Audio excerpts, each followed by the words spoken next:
teman-teman acara webinar Company Visit pada pagi hari ini. Waalaikumsalam warahmatullahi wabarakatuh, Feb. Selamat pagi dan selamat datang nih teman-teman di Company Visit pada pagi hari ini. Nah, apa kabarnya nih teman-teman? Semoga sehat-sehat semua ya. Nah, sebelum kita masuk lebih jauh nih ke acara Feb, ada baiknya kita memperkenalkan diri dulu karena ada kata pepatah nih, tak kenal maka tak sayang. Oke, benar banget tak kata pepatah yang sangat legendaris ya. Oke, baik teman-teman, izinkan aku buat perkenalin diri terlebih dahulu. Nama aku Feby dari Content Creator Intern Taman Hukum dan di sini aku bertugas untuk memandu acara dari awal hingga akhir. Nah, tentunya aku di sini nggak sendirian teman-teman. Aku di sini ditemenin sama partner moderatorku Tata. Kepada Tata silahkan. Halo semuanya, kenalin aku Tata dari Content Creator Intern Taman Hukum. Di sini aku sebagai partnernya Feby untuk memandu acara pada pagi hari ini. Oke, benar banget, Tak. Nah, teman-teman tentunya sebelum kita mulai acara ada beberapa hal yang harus kita perhatiin dong ya. Nah, yang pertama itu aku bakal bacain. Nah, yang pertama hal yang harus kalian perhatiin itu kalian harus nonaktifin mikrofon kalian dan nyalain kamera kalian ya. Nah, buat teman-teman semuanya nih yang masih off cam mungkin bisa nih sekarang on cam gitu. Nah, kemudian yang kedua, teman-teman semua di sini bisa ganti format nama kalian dengan format peserta underscore nama kalian. Nah, teman-teman udah bisa mulai ganti nama kalian di Zoom meeting ini dengan peserta underscore nama kalian. Oke. Dan kemudian yang terakhir nih, nanti di akhir acara bakal ada kuesioner yang dibagiin sebagai syarat untuk mendapatkan sertifikat. Jadi teman-teman semuanya di sini harus mengikuti acara sampai selesai ya. Nah, bener banget, Feb. Untuk teman-teman yang belum rename bisa di-rename ya, dengan format nama peserta underscore nama. Oke, tanpa berlama-lama lagi nih, Feb, kita masuk ke acara yang pertama, yaitu sambutan dari koordinator event, Kak Maria. Kepada Kak Maria, waktu dan layar kami persilakan. Baik, terima kasih Tata dan Feby. Selamat pagi, Assalamualaikum warahmatullahi wabarakatuh. Shalom, Om Swastiastu, nama budaya, dan salam kebajikan untuk kita semua. Yang terhormat kakak-kakak dari legalku, Kak Satria, Kak Indira, dan Kak Gloria sebagai pembicara kita hari ini. Yang terhormat juga rekan-rekan panitia yang telah mempersiapkan acara ini dengan baik, dan juga tentunya para peserta Company Visit yang telah menyempatkan diri untuk menghadiri acara ini. Pertama-tama tentunya bersyukur sekali hari ini bisa terselenggara dengan baik antara Company Visit antara Taman Hukum dan juga legalku. Harapannya kita semua di sini bisa memanfaatkan kesempatan yang ada ini untuk lebih tahu tentang bagaimana sih dunia kerja, bagaimana khususnya di legalku sendiri, sehingga dapat menjadi bekal buat teman-teman sekalian yang mau meniti karir, yang untuk memilih karirnya mungkin di legalku. Semoga apapun kelebihan dan juga kekurangan acara ini dapat menjadi masukan bagi kami. Dan terakhir, selamat menikmati acara ini. Semoga bermanfaat bagi kita semua. Terima kasih. Baik, terima kasih Kak Maria atas sambutannya. Oke, nah ngomong-ngomong nih Tak, acara kita hari ini kan tentang company visit ya Tak. Sebenarnya company visit itu apa sih Tak? Oke, Feb, aku bakal jelasin nih, apa sih company visit itu? Jadi, company visit merupakan kegiatan virtual visit yang diadakan oleh Taman Hukum dengan tujuan sosialisasi, edukasi, dan memberikan informasi terkait perusahaan yang menjadi tujuan acara. Oh, jadi company visit itu punya banyak suatu event yang diadain sama Taman Hukum yang punya banyak manfaat ya, Tak. Keren banget sih, pasti bakal seru banget nih hari ini. Nah, kebetulan nih, Tak, virtual visit kita hari ini kan berkolaborasi sama Legalku ya. Nah, kira-kira teman-teman di sini atau peserta di sini tuh udah pada tahu atau pernah dengar sama Legalku belum sih? Mungkin kalau ada yang tahu bisa nih ditulisin di kolom chat.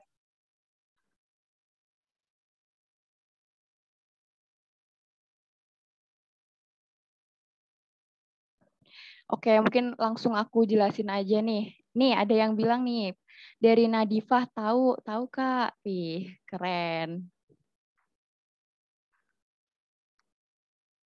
Oke, mungkin aku bakal langsung aja sampaikan kalau Legalku ini merupakan salah satu platform penyedia layanan hukum online di Indonesia, teman-teman. Nah, di Legalku ini mereka mereka membantu para pengusaha untuk memulai bisnis mereka di wilayah lingkup mikro, kecil, dan menengah, teman-teman. Nah, benar banget nih, Feb. Mungkin biar lebih jelas nih, kita lihat sedikit cuplikan dari Legalku. Yuk disimak videonya. Aku bakal mulai ya. Kedengeran suaranya? Oke, siap. Deg-degan sumpah Kak, takutnya ada macet atau apa.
Wih, keren banget deh video virtual dari Legalku nih, teman-teman.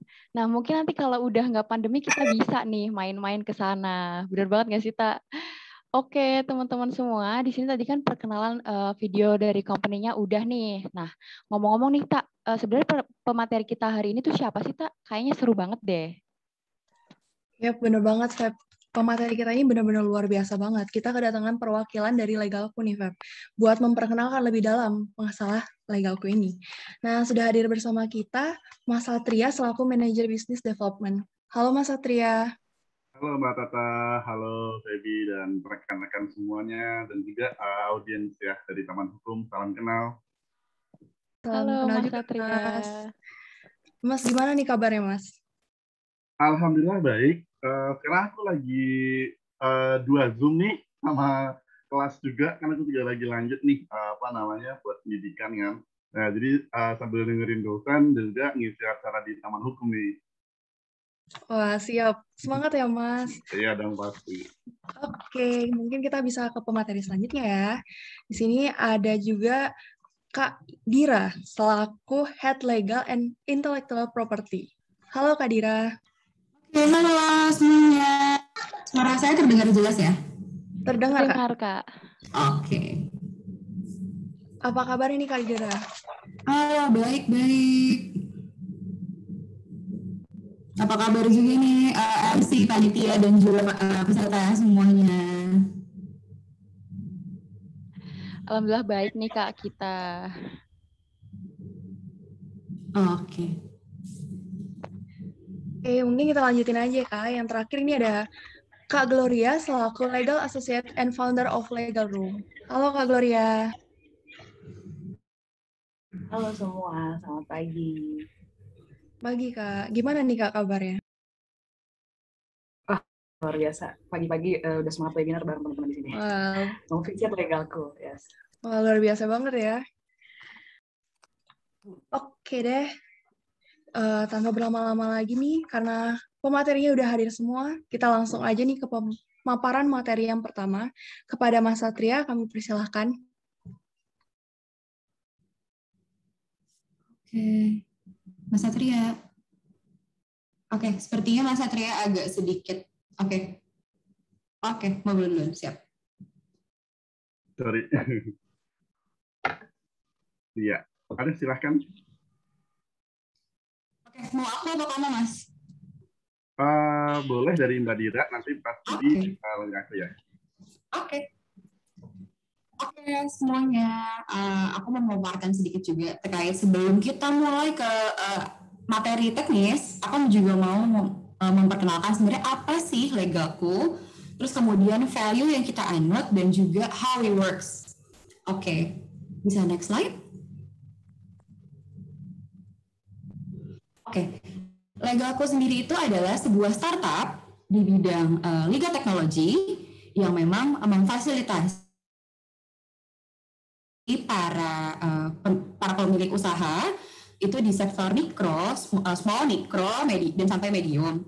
Kita tuh didirikan pada tahun 2017 di Kota Bandung, dan juga salah satu yang membuat kita membedakan kita nih, apa sih bedanya legalku sebenarnya dengan law firm? Karena basically memang pekerjaannya sebenarnya mirip-mirip ya. Yang membedakan legalku dengan law firm adalah kita tuh punya satu website di mana itu menjadi platform kita yang dapat digunakan bersama tim dan juga klien, di mana klien itu bisa langsung mengecek timeline pekerjaan, kemudian dokumentasinya, dan lain-lain, dan juga ada tambahan-tambahan fitur-fitur lain di legal. Next slide.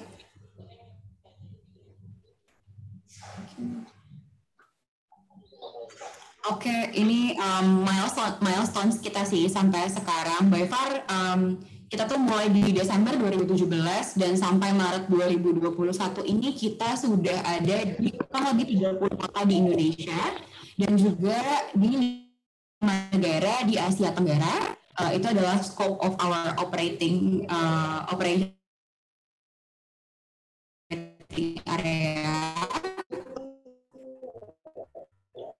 Kemudian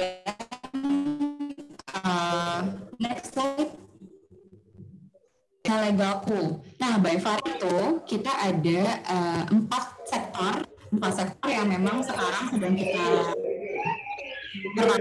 ada our bone itu ada di legal biz. Legal biz itu adalah memang produk rilis pertamanya legalku yang dari tahun 2017 dan sampai sekarang itu tagnya di situ. Kemudian kita juga punya legal doc, di mana itu adalah document generator dan juga agreement generator sih untuk saat ini, tapi kita baru rilis versi beta. Kemudian ada legal sign, itu adalah electronic signature, electronic signature yang terautorisasi. Dan juga di tahun 2022 kita juga mau rilis namanya legal auto. Itu ada satu fitur kita di mana para itu jatuhnya ke B2C ya, ke business to customer, di mana para pemilik kendaraan itu bisa dengan gampangnya itu bisa manage untuk tax dan juga surat-surat lainnya, perpanjangan sih. Next. Alright, ini adalah supporting product. Ini adalah produk-produknya Legal Biz. Itu pertama adalah company registration, establishment, dan juga business license. Ini adalah salah satu produk yang memang Legal Co tuh dimulai dengan 2 produk ini, terus kemudian dilanjut, kemudian ada juga produk-produk yang lebih spesifik kayak intellectual property registration, translation, document translation, dan juga drafting and review agreement by our legal corporate counsel. Okay, next.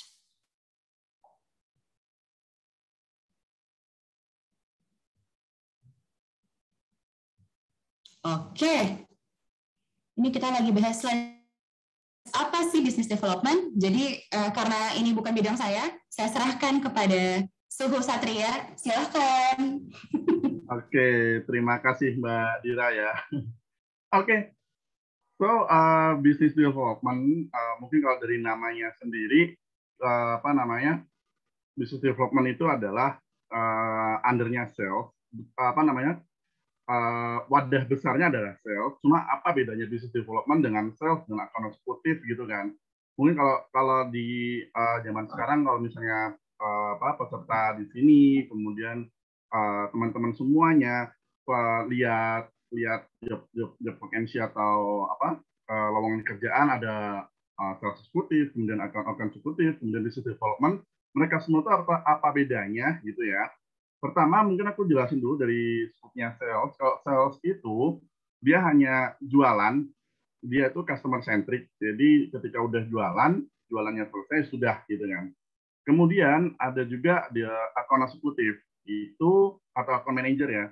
Jadi setelah jualan, dia manage account-nya, itu biasanya berhubungan kalau zaman sekarang pekerjaan di IT itu adalah manage account. Jadi akun-akun yang udah subscribe atau mungkin berlangganan di sebuah platform itu diusahakan banget agar tetap nggak pergi gitu loh. Jadi tetap di maintain di situ. Nah, di atasnya lagi, bukan dibilang di atasnya ya, lebih kompleksnya lagi itu adanya business development. Nah, BD itu nilai jangka panjang, jadi nggak hanya ketika jualan kemudian di maintain, tapi juga harus bisa menganalisa si pelanggannya, target pasarnya, dan juga relasi bisnisnya. Buat kan relasi bisnis itu buat ngedevelop bisnisnya kita juga gitu loh. Nah, jadi seorang business development tuh harus bisa nih gimana interaksi dari 3 channel tersebut, channel pelanggan, pasar, dan relasi bisnis, itu bisa jadiin peluang baru buat ningkatin sebuah bisnis yang kita lakukan atau yang kita kerjakan gitu. Nah, channel-channel ini maksudnya gimana? Pelanggan pertama, gimana agar sebuah produk ini bisa diterima sama pelanggan sebanyak mungkin gitu loh.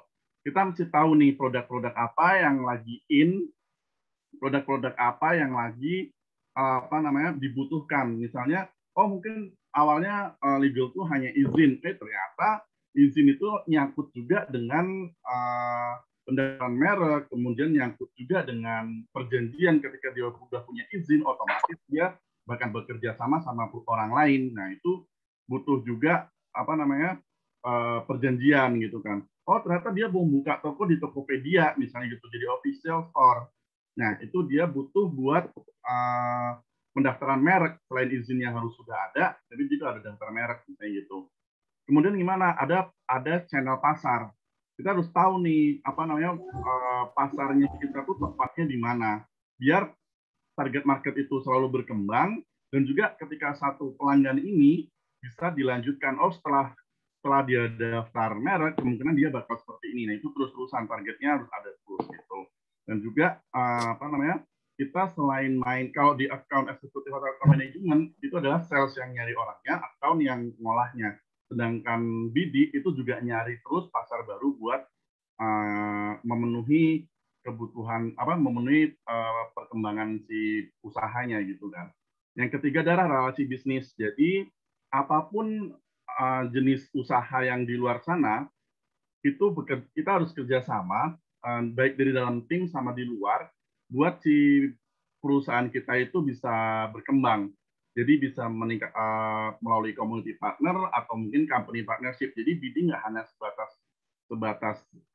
target sama pelanggan aja, tapi juga sebagai partnership muka lah, ibaratnya mukanya sebuah perusahaan ketika kita mau partnership dengan perusahaan lain atau community lain gitu sih.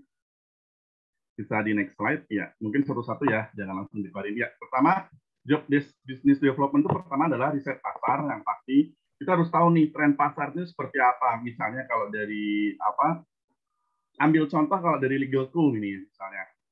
Dari legalku itu tren pasarnya yang lagi naik misalnya adalah pembuatan izin mikro kecil. Karena apa? Pemerintah lagi menggalakkan kalau yang perusahaan usaha-usaha yang punya UMK ya itu akan bisa mendaftarkan usahanya agar dapat subsidi misalnya gitu kan, subsidi pemerintah yang tiap bulan untuk usaha mikro kecil. Atau mungkin seorang BD misalnya gitu ya, BD itu kan antara sales dan marketing itu bisa ngasih input ke orang strategic partnership-nya. Kayak kasusnya adalah McD sama BTS tuh. Yang aku bayangin ketika BTS itu adalah apakah McD itu bikin sebuah acara dengan BTS? Ternyata enggak gitu loh. Hanya nempelin nama dan wadahnya yang ungu itu tapi itu bisa bikin hype banget gitu loh. Itu ada riset pasar yang ini anak BD itu yang mikir ini bisa nih dikerjasamain misalnya gitu kan. Nah jadi pasarnya si McD yang tadinya si army sorry ya di sini ada army nggak makan McD, mungkin dia sukanya kompetitor. Ketika ada BTS akhirnya dia menimbulkan pasar baru gitu. Nah, bisa next. Nah, kedua adalah menjaga relasi. Berkaitan dengan relasi bisnis tadi, selain mencari pelanggan atau klien baru, kita juga harus jaga relasi nih. Jadi apa? Si klien kita udah order nih, misalnya pembuatan PT. Kemungkinan besar apa nih? Dia bakal daftarin mereknya dia, karena dia pasti punya usaha, punya produk gitu kan. Kemudian kalau udah usaha, dia bakal apa? Dia bakal ngejual kan produk itu. Dia butuh perjanjian nih jual belinya. Tuh. Dan itu akan berkelanjutan terus. Gitu. Next. Nah, terus bekerja sama dengan divisi lain untuk memenuhi kebutuhan pasar dan klien. Pas banget di sini ada Mbak Dira. Aku tuh sering banget kayak Mbak Dira, coba Mbak untuk produk-produknya bisa ditambahin ini, kemudian inputannya ini. Pas banget saya sebagai BD buat riset pasarnya ibaratnya. Kemudian Mbak Dira yang akan melengkapi, iya Mas, bisa nih Mas match sama produk kita gitu loh. Jadi bisa nggak ya kalau bisa ditambahin ini? Bisa Mas. Nah, jadi aku sama Mbak Dira itu beneran berkaitan erat banget ketika untuk memenuhi kebutuhan pasar gitu. Kemudian planning itu ketika kita udah tahu nih kebutuhan pasar seperti ini, kita juga nyusun dan presentasi ini ke depannya kalau misalnya produknya kayak gini akan masuk ke pasar yang seperti ini. Dan juga berapa besar tuh pasarnya gitu anak BD. Karena kalau Mbak Dira, iya Mas bisa. Nah saya yang bakal anak BD ini, tim BD itu yang bakal presentasiin ke luar gitu. Nah yang terakhir adalah achieve, yang pasti adalah karena kita berkaitan dengan sales, otomatis kita harus achieve untuk mengembangkan usaha. Jangan sampai bisnis yang kita kerjakan atau kita bekerja di sebuah perusahaan itu stuck di situ aja gitu, nggak berkembang melalui relasi, channel maupun pasar gitu. Mungkin dari saya kecepatan nggak ya? Ada yang mau ditanyain ini? Oke. Enggak sih Kak, udah pas banget dan keren banget Kak. Makasih ya Kak atas penyampaian materinya. Oke, next. Mungkin aku mau nanya sedikit nih Kak. Gimana, terkait dengan legalku ini. Mungkin untuk workflow-nya itu kayak gimana sih Kak? Workflow-nya ya? Iya. Aku mau cerita juga nih. Legal service kayak di legalku ini, jangan dibayangkan bahwa ini isinya adalah anak-anak hukum aja nih gitu ya. Bukan, di dalamnya tuh ada kayak saya itu megang sales and development. Nah, ada juga di bawah saya itu ada BD dan juga customer atau client relation, dan juga nanti ada partnership relation gitu kan. Terus di dalamnya juga ada IT. Jadi nggak hanya dalamnya hukum aja gitu kan. Nah, workflow-nya adalah kalau di legalku itu kita banyak banget channel buat dapetin klien baru, baik dari klien yang sudah existing, baik dari klien yang udah existing maupun klien-klien yang kita cari baru, baik dari inbound maupun outbound. Inbound tuh yang dari digital marketing, dia hubungin kita duluan. Ada juga yang dari outbound. Outbound tuh kita yang keluar cari hunting gitu. Nah, kan semua kita tuh nggak ada batasan usaha ya. Beda kalau misalnya mungkin dulu saya pernah kerja di platform hospitality, itu berarti ya target kita adalah orang-orang yang punya rumah atau orang yang punya properti. Nah, sedangkan untuk legalku sendiri itu kan semua orang yang punya usaha ya berarti itu harus punya izin gitu kan. Nah, itu adalah hunting yang kita lakukan gitu sih. Once nanti sudah hunting itu orang kita udah tahu nih kebutuhannya akan dilempar ke legal associate buat menggali lagi apa sih kebutuhan legal dia gitu. Wah, keren banget sih, Kak. Mungkin aku juga penasaran nih, Kak, terkait dengan alur rekrutmennya. Untuk legalku ini seperti apa sih, Kak? Mungkin kan dari kita ada yang mungkin mau mendaftar nih ke legalku. Kayak gimana sih, Kak, kalau boleh tahu? Kalau alur rekrutmen itu ada 2. Jadi alur rekrutmen untuk jadi associate atau staff, ada juga alur rekrutmen sampai jadi internship gitu. Kalau internship itu sih biasanya sampai saya aja yang nyari internship. Jadi once saya udah interview, pertama saya minta ngisi data dan juga ada beberapa question.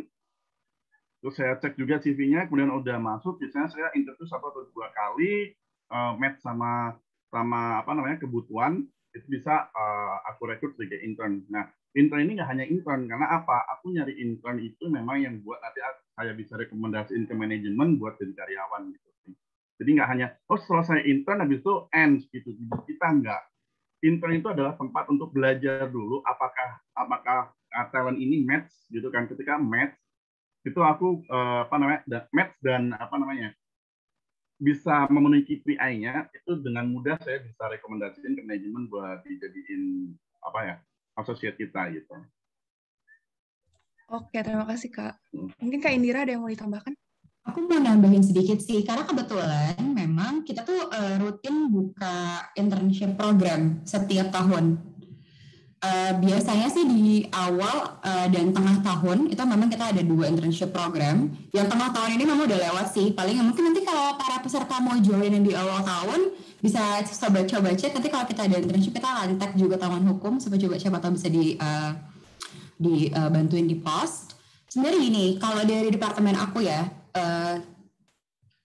believe it or not, Departemen Legal Associate and Intellectual Property kita nggak pernah hiring secara profesional. Kecuali aku dulu di hiring secara profesional hire, tapi ke bawahku tuh nggak ada yang profesional hire.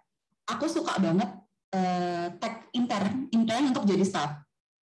Karena aku percaya sebenarnya ketika kerja itu bukan cuma hard skill atau soft skill aja yang memang bisa akan menunjang kesuksesan dia nanti, tapi bagaimana dia bisa beradaptasi, bagaimana kita bisa melihat dia tuh cocok apa enggak sama culture company kita. Karena memang culture company kita kan santai tapi serius.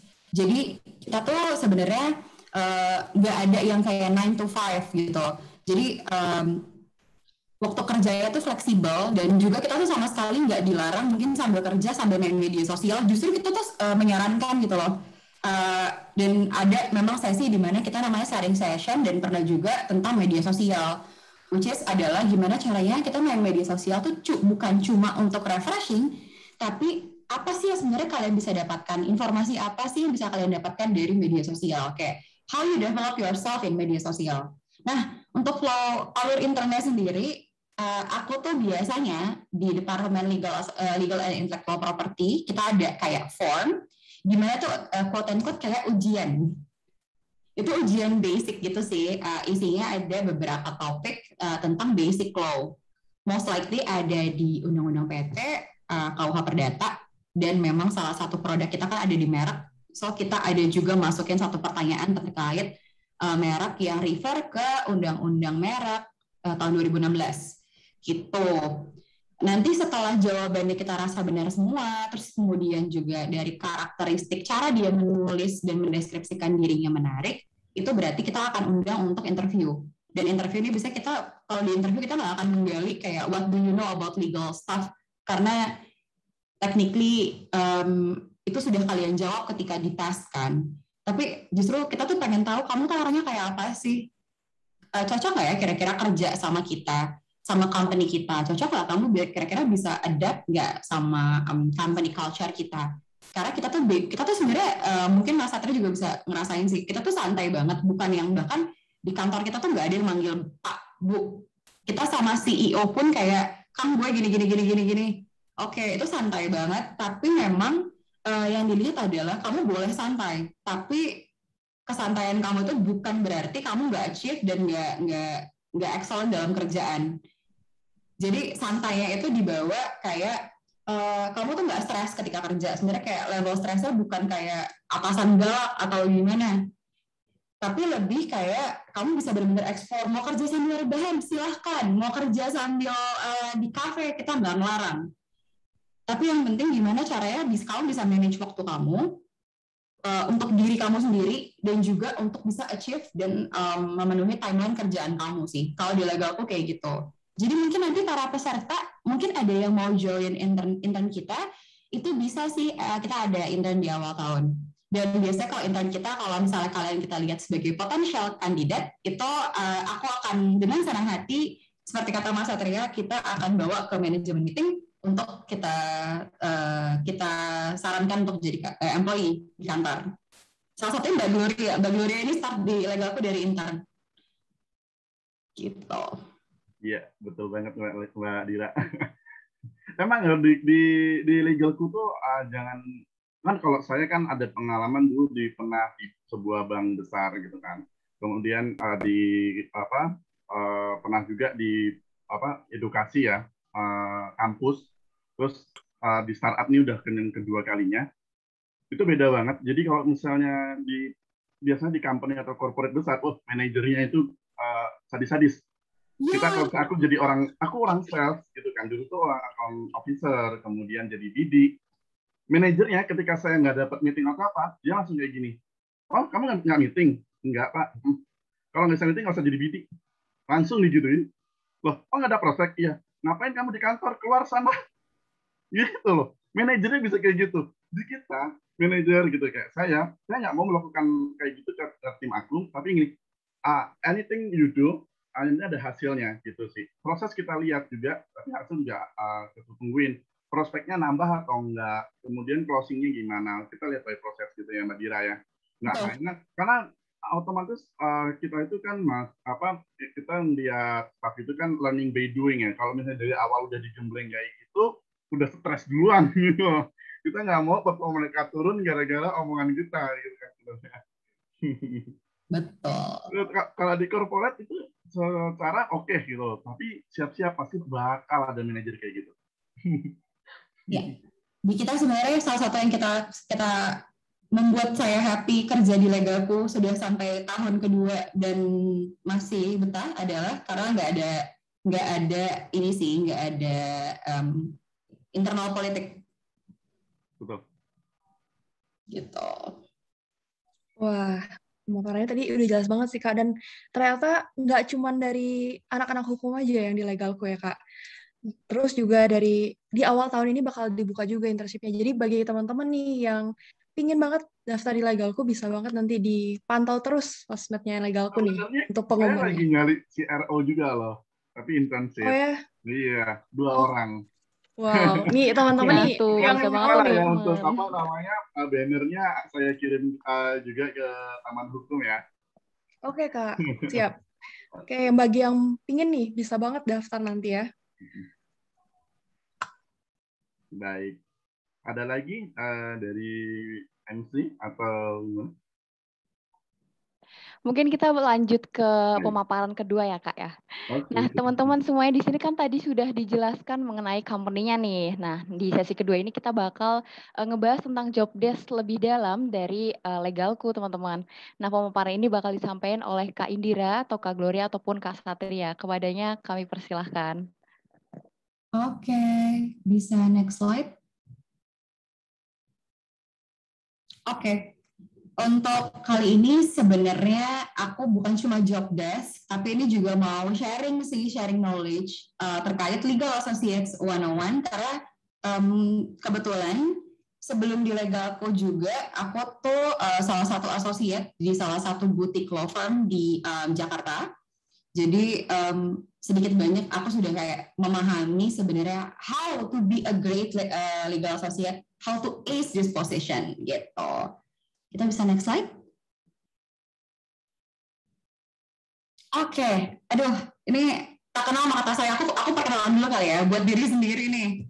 Oke, nama aku Indira Fathia Hanum, but please call me Dira. Aku graduated atau lulus dari Fakultas Hukum Universitas Pajajaran.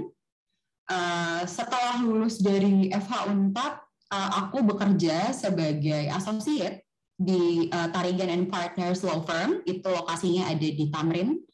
By far aku nanganin banyak case terkait komersial dan juga sedikit banyak nanganin tentang litigation dan juga employment. Dan sekarang aku di legalku sebagai Head of Legal and Intellectual Property Department. Sebelumnya aku juga pernah jadi representatif Indonesia dalam satu seminar yang diadakan oleh Dassault System terkait intellectual property infringement di Shanghai, China pada tahun 2019. Oke, next slide. Oke, ini table of content ini ada 4 sih, ada 4 poin terkait presentasiku hari ini. Pertama adalah legal industry dan posisi, sorry, boleh balik dulu Kak. Oke. Ada posisi apa aja sih yang bisa ditempati oleh para sarjana hukum di legal industry, terus kemudian apa sih yang dilakukan sebenarnya sama seorang legal associates, terus ada skill-skill penting apa yang sebenarnya dari aku lihat itu wajib dimiliki oleh seorang legal associate atau kalian yang mau jadi legal associate. Dan keempat itu adalah ini pengalaman pribadi ya. Ini hacks to be a great legal associate. I'm not great enough, tapi by far hacks ini cukup berguna kalau kamu mau survive di dunia professional law industry. Okay, next slide. Next slide. Sorry. Oke. Nah, sekarang ada banyak banget title kerjaan terkait legal gitu ya. Ada counsel, ada legal advisor, ada associate, ada legal staff juga. Nah, bedanya itu sebenarnya apa sih?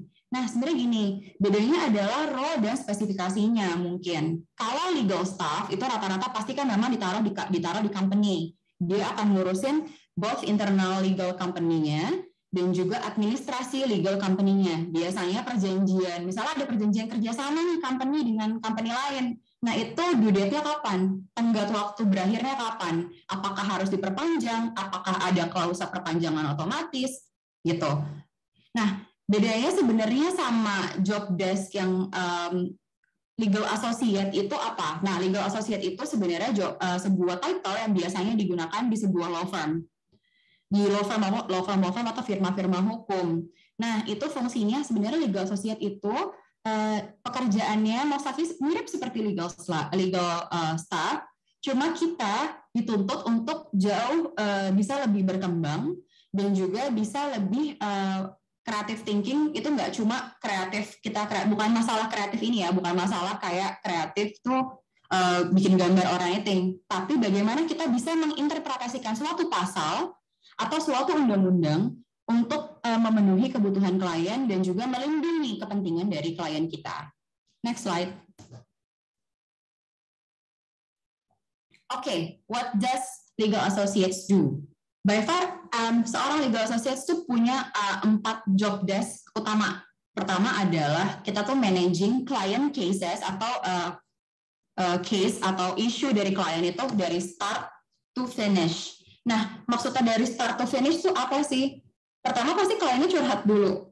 Iya Mbak, jadi tuh saya mau bikin usaha kayak gini, saya punya partner, tapi saya punya partner saya ini orangnya seperti ini. Terus kemudian concern kita di kemudian hari, kita tuh mau dapat fundraise atau investment. Terus kemudian kita mau penetrate ke market-market, misalnya market-marketnya ke e-commerce gitu kan. Nah, dari situlah kita kan udah tahu gambaran besarnya from start.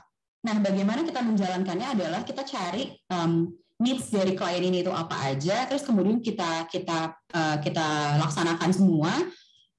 tidak lupa untuk menjaga juga kepentingan dan memenuhi ekspektasi dari klien tersebut. Kemudian kita juga ada seorang legal associates itu ada job desk-nya adalah advising clients dalam melaksanakan legal research untuk kebutuhan mereka. Misalnya klien ini, saya butuh pandangan, saya butuh opini legal nih, legal opinion terkait misalnya bagaimana pelaksanaan tambang di daerah A. Nah, itu kan karena berbeda-beda dan spesifik, dan itu salah satu jobnya legal associates. Terus kemudian kita juga developing strategies untuk isunya klien berdasarkan point of view legal. Jadi kita tuh benar-benar bikin strategi hukumnya nih. Oke, klien ini mau bikin usaha ini, tapi kepentok mungkin isunya dia ada kemungkinan pecah kongsi di antara founders. Kita strateginya kita buat apa sih? Pertama misalnya kita buat founders agreement dengan klausa-klausa yang itu dirasa bisa memenuhi ekspektasi dan juga needs dari klien tersebut. Dan yang keempat, of course, BTW ini legal associates yang korporat ya, bukan yang litigasi nih, karena kalau litigasi akan berbeda. Kita ada drafting and reviewing agreement of client needs. Ini kalian di kampus juga pasti udah belajar ya. Dulu aku di Unpad ada mata kuliahnya namanya kontrak nasional. Aku nggak tahu mungkin di beda-beda kampus akan ada beda term. Cuma itu kita mengimplementasikan drafting and reviewing agreement untuk kebutuhan klien. Next slide. Oke, ini aku mau berbagi juga karena para peserta hari ini dan juga segmen Taman Hukum kan memang lebih ke mahasiswa dan low graduates yang awal ya. Kebanyakan untuk saat ini. Jadi aku mau coba share sebenarnya apa sih key skills yang seorang legal associates itu sebenarnya butuh punya. Next. Oke. Ada 7. Pertama, pasti of course wajib kita punya namanya advanced critical and legal reasoning. Di mana advanced critical ini sebenarnya fungsinya adalah bagaimana kita memahami hukum itu sendiri, bagaimana kita membaca suatu undang-undang, bagaimana kita memahami suatu pasal itu diinterpretasikan dengan baik dan juga sesuai dengan isinya. Kemudian kita juga seorang legal associates itu wajib banget untuk bisa punya problem solving and decision making skill. Kenapa? Karena kalau kalian nggak punya problem solving skill, terus nanti kalian kalau kerja ya gimana? Ketika satu klien itu punya isu kan sebuah masalah. Nah, bagaimana kita harus menyelesaikan masalah tersebut, melindungi needs dan juga hak klien kalau kita nggak punya problem solving dan decision making skill. Terus kemudian kita juga ada ability to project manage to a high standard. Jadi jangan pernah puas dengan standar yang ada saat ini. Mungkin saat ini standarnya itu kalian sudah baik, tapi kita harus tetap bisa punya standar yang lebih baik lagi, yang lebih tinggi lagi. Nah, jadi kita tuh harus punya standar ya, kita tuh harus aim standar yang tinggi. Kemudian ini keempat, aku sebagai head legal and legal property, ini salah satu yang sebenarnya jadi poin nomor 1 adalah excellent legal English skills. Trust me, buat yang sekarang bahasa Inggrisnya merasa aku bahasa Inggrisnya belum terlalu bagus, tapi aku mungkin nanti dulu deh kalau mau les. Trust me, banyak rekruter terutama anak-anak hukum yang di law firm atau di legal tech juga, kita tuh prefer orang yang bahasa Inggrisnya tuh bagus dibandingkan legal knowledge-nya tuh excellent. Kenapa? Karena English itu tuh kemampuan berbahasa Inggris itu akan jadi sense. Sedangkan ketika legal knowledge kita bisa bangun dari awal, kita bisa berkembang bersama. Jadi penting banget. Mungkin sekarang yang bahasa Inggrisnya kalian ngerasa aku masih kurang nih bahasa Inggrisnya. Kalian better coba belajar terus sampai setidaknya kalian bisa fluent in writing. Itu penting banget. Kalau vocabulary, dari yang pengalaman saya sebenarnya speaking tuh itu based on pengalaman dan belajar, diasah terus. Tapi kalau writing itu bisa sambil belajar di awal sih. Kemudian kelima, attention to detail. selalu perhatikan hal yang paling kecil. Bahkan titik dan koma di dalam suatu pasal kamu harus perhatikan ada di mana. Apakah kata di pasalnya itu dan atau. Karena ketika kata di sebuah pasal itu disebut dan, itu berarti kan keseluruhan. Kalau atau kita bisa pilih salah satu. Makanya aku selalu bilang adalah attention to detail. Kemudian keenam, ini paling sebenarnya aduh gimana ya bilangnya? Paling bullshit, cuma real. Adalah ability untuk work under pressure. Karena seorang legal associate itu akan langsung berhubungan dengan klien. Aku bahas mungkin di law firm ya. Di law firm tuh partner mungkin akan mendampingi, tapi segala komunikasi harian itu akan melalui legal associates. Legal associates lah yang akan menjadi garda terdepan ketika ada suatu komunikasi dari klien. Dan itu terkadang nggak sebaik itu. Karena karakteristik orang akan beda-beda. That's why ability untuk bekerja under pressure itu penting banget. Terakhir itu kayak agak kepotong adalah excellent communication, di mana memang skill berkomunikasi kita tuh harus baik supaya kita bisa menyampaikan sebenarnya maksud dan tujuan dari satu project ini kayak apa sesuai dengan tujuan dan guidelines-nya. Jadi tidak ada misinterpretasi sebenarnya kayak gitu. Ini ada 7 sih yang nanti aku rasa ini salah satu 7 skills yang paling penting untuk seorang legal associates. Next slide. Nah, ini adalah hacks to be a great legal associates atau setidaknya kalian bisa survive di job desk seorang legal associates. Ini based on pengalaman saya di law firm dan juga sekarang pengalaman saya manage satu departemen legal and intellectual property business unit. Oke, next. Ada 4 hacks yang sebenarnya bisa banget dan teman-teman semua tuh bisa coba pelajari dan implementasi. Pertama adalah be collaborative, not competitive. Kenapa aku bilang bukannya kompetitif itu nggak baik, bukan. Tapi mindsetnya adalah kita tuh butuh tim untuk membangun sebuah mimpi. Atau kalau di kerjaan kita tuh butuh tim yang tepat untuk kita bisa accomplish kerjaan itu dengan baik. Mungkin kalau kamu kompetitif, tujuannya ya bagus sih, cuma akan lebih baik ketika kamu tuh kolaboratif sama orang lain. Karena kamu bisa jadi belajar. Mungkin teman kerja kamu itu karakteristiknya begini. Dia kalau karakteristik di kerja, misalnya kalau aku tuh kalau karakteristik di kerja itu biasanya lebih detail ke pasal. Aku tuh suka banget mitigasi resiko. Tapi aku juga suka naruh misalnya kayak pihak-pihak ini nominalnya aku ulang-ulang. Kalau Gloria itu legal society kita, dia sukanya ada sesuatu yang simple. Simple by means semua taruh lampiran. Semua yang kemungkinan diganti taruh lampiran. Nah kita jadi saling belajar kan satu sama lain. Kolaborasi kita adalah mengkolaborasikan ide aku atau style aku dalam membuat suatu agreement dengan style Gloria yang menjadikan itu sebuah standar baru di kantor untuk saat ini. Kedua adalah prepare and practice. Trust me, jangan pernah sampai kalian ketahuan sama klien, sama partner, kalau kalian tuh belum siap. Ketika kalian mau meeting, ketika kalian mau interview misal, atau ketika kalian dipanggil, kalian tuh sebenarnya sudah harus bisa mengimajinasikan sebenarnya ini kita mau ngomongin apa, poinnya apa, isu-isu yang akan diangkat tuh seperti apa, dan aturannya seperti apa. Setidaknya kalian sudah baca dulu, sudah tahu dulu, supaya ketika nanti di meeting atau misalnya di lawyers meetingnya itu kalian nggak kena semprot karena kalian unprepared. Itu unprepared itu adalah satu attitude yang cukup dibenci sama partner atau managing partner kalau di law firm. Dan aku juga kalau di kantor tuh biasanya unprepared itu suka kesal kayak aduh kan udah tahu kita mau meeting mau ngomongin A tapi kenapa belum siap-siap mempelajari isu A gitu. Terus ketiga, be organized and remember that you are a human. Be organized maksudnya gini, kita tuh harus bisa organize kerjaan kita. Hari ini ada berapa menu nih hari ini kita. Misalnya hari ini aku punya 3-4 agreement.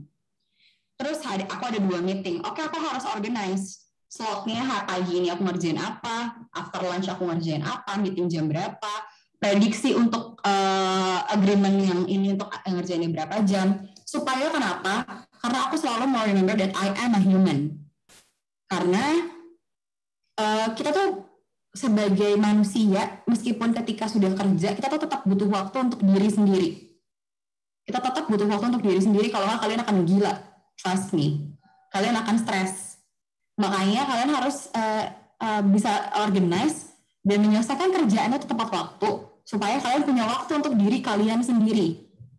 Mau nonton Netflix kayak, mau main TikTok kayak, mau scrolling Instagram kayak, but it is for yourself. Dikerjakan setelah kerjaannya beres. Makanya kita harus bisa organize. Yang keempat adalah work smart, not hard. Karena buat aku kerja keras itu tuh udah outdated. Kenapa kita harus kerja keras kalau kita bisa kerja cerdas kan? Nah, untuk kerja cerdas aku ada paparin di slide selanjutnya.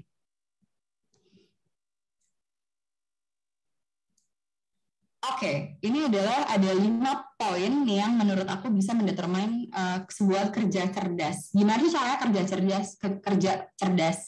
Pertama adalah kita harus tahu dulu ekspektasi.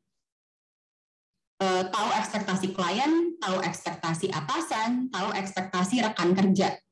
Kalau kita nggak tahu, terus kita come unprepared, itu berabe. Ujung-ujungnya kerja keras, kamu akan kerja lebih lama karena kamu nggak tahu ekspektasinya, dan kamu akan mengulang itu lagi. Kedua adalah make guidelines of every project. Guidelines itu maksudnya apa sih? Dari ekspektasi itu kita kan bisa note. Misalnya ekspektasinya Mas Satria adalah saya mau pembayarannya itu tepat waktu. Kalau misalnya di satu agreement ya, pembayaran tepat waktu. Kalau misalnya pembayarannya nggak tepat waktu, itu berarti dia harus kena denda. Nah, kita harus buat guidelines-nya dong. Oke, berarti kita akan taruh klausa denda. Kita akan taruh klausa telat pembayaran. Kita akan coba definisikan lagi seberapa besar denda yang diperbolehkan oleh undang-undang per tahun. Kita akan definisikan lagi force major, karena salah satu yang cukup penting ketika untuk deliver sesuatu kan ada di force major ya. Force major batasannya sampai mana? Itu guidelines. Jadi kalian udah punya guidelines, kalian tahu kerjanya tuh mau ngapain nih. Oke, ekspektasi udah tahu, guidelines-nya udah tahu. Ketiga adalah mitigate. Kerja itu apalagi di legal industry, legal associate, kita tuh prone banget sama namanya konflik. Konflik ini bukan berarti konflik berantem ya, tapi tiba-tiba apa yang kita sampaikan itu nggak bisa diterima sama klien. Opini kita tuh nggak bisa diterima sama atasan. Atau ternyata dari satu tulisan kita, satu pasal yang kita masukkan di dalam agreement, ternyata itu ada loophole-nya. Maka kita harus mitigate. Ketika kita punya masalah A, kita udah tahu gimana sebenarnya cara menyelesaikan masalah tersebut. Kita harus buat mitigasi resiko. Keempat, ini karena to be blunt, aku bukan orang yang rajin. Aku tuh orangnya suka agak mageran. Makanya aku suka untuk create my own library. Library ini tuh isinya apa sih? Ada semua undang-undang yang kira-kira aku butuhkan. Ada banyak banget draft and templates agreement dari berbagai macam pihak, dari berbagai macam style, dan juga aku sekarang lagi bikin juga untuk templates klausa. Kalau mungkin di agreement kan ada kayak klausa apa, karena tiap orang akan menulisnya berbeda-beda, point of view akan berbeda-beda. Ketika kita punya library sendiri, maka kerjanya bisa lebih cepat kan. Oke, kita butuh klausa pembayaran, aku mau yang detail. Maka aku bisa coba cari di sini deh, copy. Masukkan ke agreement kalian, sesuaikan dengan nominal. Dan yang nomor 5 adalah determine your working style. Karena working style setiap orang itu berbeda-beda. Misalnya Mas Satria ini kalau nggak salah dia morning person, dan dia bisa fokus di pagi. Sedangkan aku dan Gloria tuh bukan morning person. Kita kerja di bawah jam 12 itu kayak, gimana? Fokusnya tuh setelah makan siang sampai malam. Nah, berarti kita kan punya working style sendiri-sendiri kan. Ada yang misalnya aku itu kalau kerja harus dijeda, misalnya 15 menit berhenti napas dengerin musik, atau 15 menit berhenti jalan, atau terkadang kayak nggak boleh di stop, nggak boleh di interrupt. That's why kita harus tahu working style kita kayak apa untuk kita bisa memaksimalkan potensi kita. Gitu.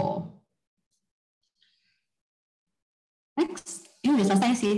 Seingatku PPT-nya. Thank you semuanya. Kalau ada yang mau ditanya, mungkin mau nanyain kalau Legalku kapan buka internship, itu bisa hit me up ke email ke dira@legalku.com. Thank you. Oke, terima kasih kepada Kak Indira. Keren banget sih materinya. Nah, jadi Kak Indira, sekarang ini kita jadi tahu nih, ternyata profesi di hukum itu cakupannya cukup luas ya, Kak. Dan bisa berada di banyak industri, seperti itu ya, Kak Indira. Betul. Nah, ngomong-ngomong nih, Kak, aku mau tanya dong, Kak Indira.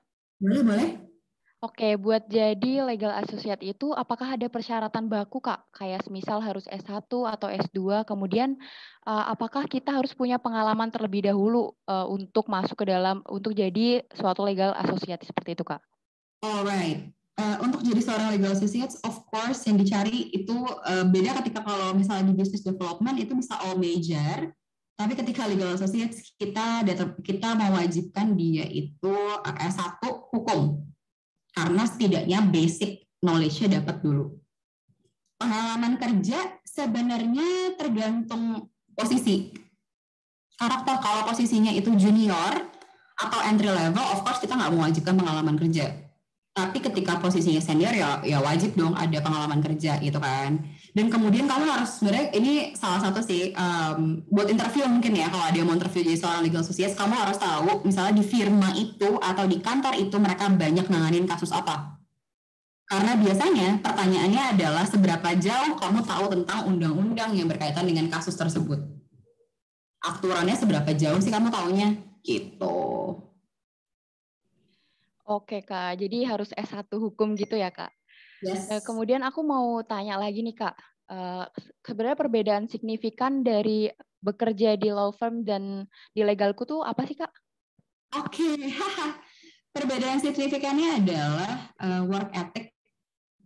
Work ethicnya beda.